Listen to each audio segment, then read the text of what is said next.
औफू bill आद इन्नल आदा कान मसऊला। ईमान वालो, जो वादा कर लो उस पर पूरा करो।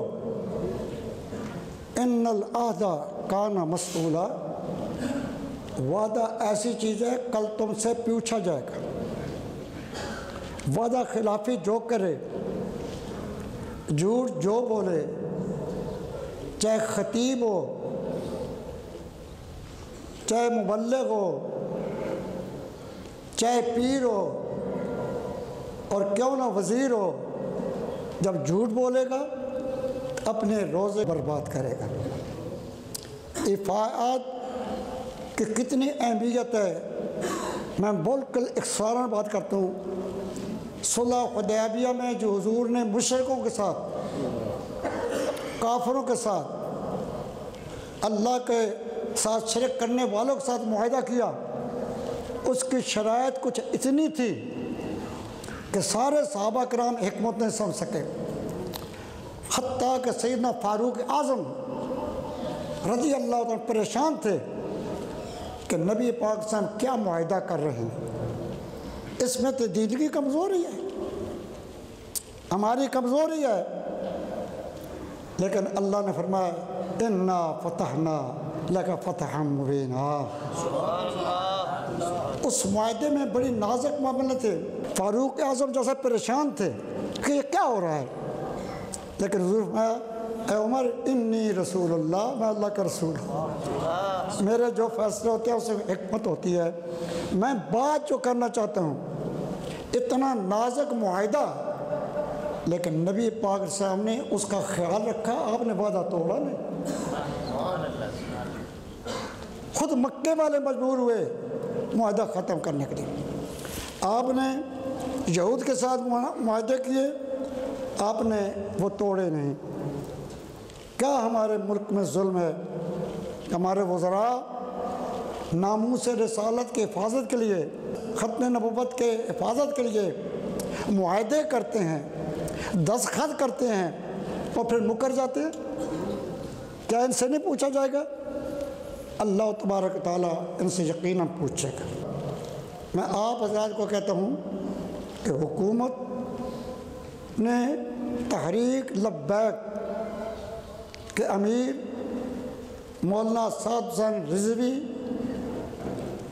के गिरफ्तारी में उजरत की है, गैर दानिशमंदी की है।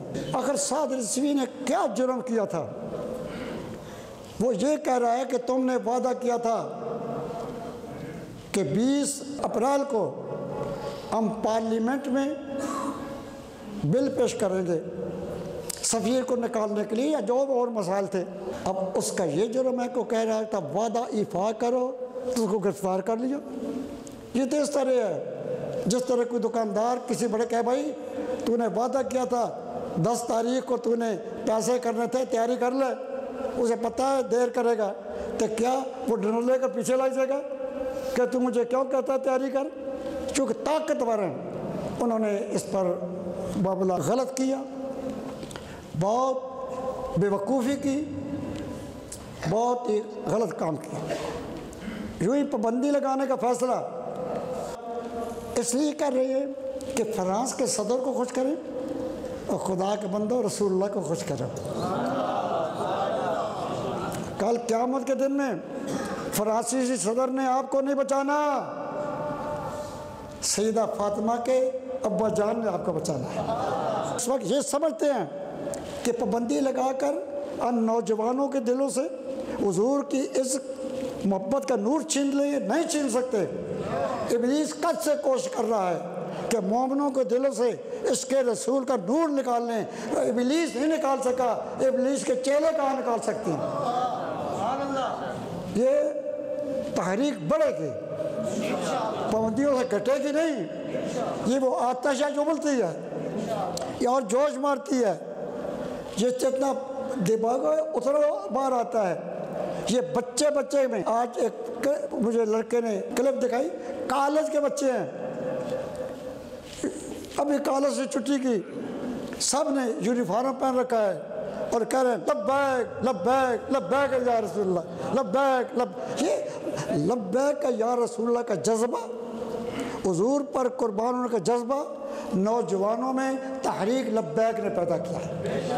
ये समझते हैं कि हम अपनी कुव्वत से, अपनी ताकत से दबा लेंगे, नहीं दबा। हाँ, मैं हकीकत का एतराफ़ करने वाला हूँ, मैंने कभी नहीं समझा कि कोई आदमी, कोई मजहबी इदारा, कोई प्राइवेट तहरीक या तंजीम रियासत का मुकाबला कर सकती हो। रियासत का ताकत है, कुव्वत है, जबर है, असला है, इक़्तिदार। जो समझता है मैं मुकाबला करते हुए गलत करता है। लेकिन अगर इक़्तिदार भी ये समझता है कि हम लोगों की ज़ुबानें बंद कर लेंगे, हाथ बंद कर लेंगे, लेकिन खुदा लोगों के ईमान को बंद नहीं कर सकते। ये और ऊपर आएगा, दर्ज ले मुस्लिम मकाम मुस्तफ़ा, आबरूए माज़नाम मुस्तफ़ा। इंशाअल्लाह मेरी बात इन वज़रा तक पहुँचा दो कि तहरीक पर पाबंदी लगाने से लब्बैक या रसूलल्लाह का नारा और बढ़ेगा। आप भी लगाओ लब्बैक लब्बैक लब्बैक या रसूल, लब्बैक लब्बैक लब्बैक लब्बैक लब्बैक लब्बैक या रसूल। इसलिए मैं मुसर्रन जी कहता हूँ कि साथ रिजवी की गिरफ्तारी भी आजलाना गैर दानिशमंदाना फ़ैसला और तहरीक लब्बैक पर पाबंदी भी आजलाना जल्दबाजी में किया हुआ।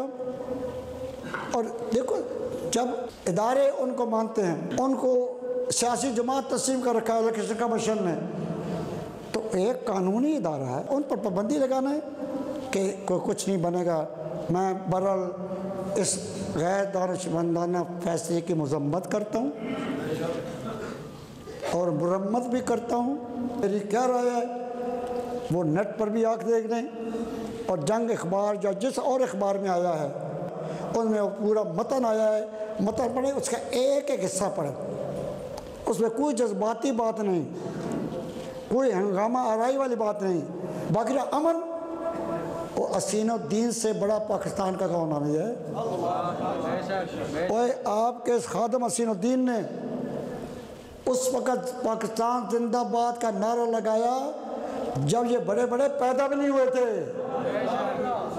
सन 1946-47 में पाकिस्तान बनने से पहले अंग्रेज़ों की हुकूमत में बच्चों के साथ हम गली में कहते पाकिस्तान जिंदाबाद, लेके रहेंगे पाकिस्तान। हमने तो उस वक़्त पाकिस्तान, हमसे ज़्यादा कौन है मुहब्बुल वतन, अमन सुकून चाहने वाला, सलामती चाहने वाला है। लेकिन हम ईमान पर भी पाबंदी को बर्दाश्त नहीं कर सकते। नबी पाक अलैहिस्सलाम के नामूज़ पर कोई समझौता नहीं होगा। जो भी हुजूर गुस्ताखी करेगा हमारे नज़दीक वो काफिर है, वो मुर्तद है, वो वाजिबुल कत्ल है। हुकूमत का काम है इसको सजा देना, और उसके साथ कोई हमारी हमदर्दी नहीं हो सकती।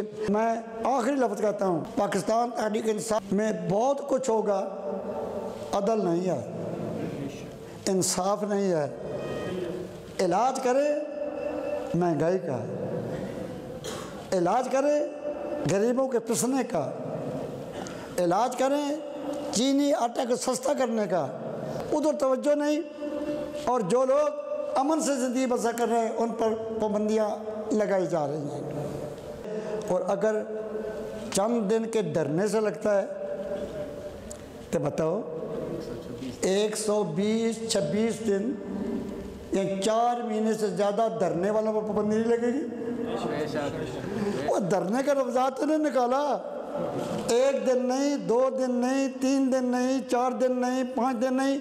और नाजक चौक पर, डी चौक पर गैर मुल्की सफारतखाने हैं करीब, उस इलाके में 4 महीने से ज़्यादा 120-126 दिन तक तकरीबन धरना दिए रखा। वो धरना देने की सुन्नत है, तुम्हारी सुन्नत को जारी करता है, उस पर पाबंदी कराते हो। बहरहाल नमाज का वक्त है, आप हज़रात भी अमन से रहें, सुकून से रहें और लब्बैक या रसूलल्लाह का विर्द करते रहें।